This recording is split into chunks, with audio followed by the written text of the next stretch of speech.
خیلی ها در زمان خرید دستگیرهای هوشمند فقط به ظاهر اون توجه میکنن و تمرکزی روی سیستم احراز هویت، شرکت تامین کننده، خدمات و پشتیبانی اون ندارن. و اما نکات مهمی که در خرید دستگیرهای هوشمند باید به اونها توجه بکنید.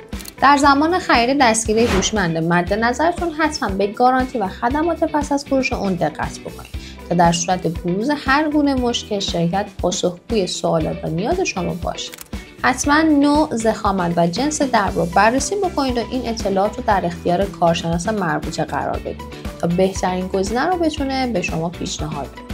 و اما مهمترین نکته بررسی آپشن های موجود در دستگیره هستش، مثل قابلیت تشخیص چهره، اثر انگشت، کارت و رمز عبور، کنترل از راه دور یا زبان دستگیره.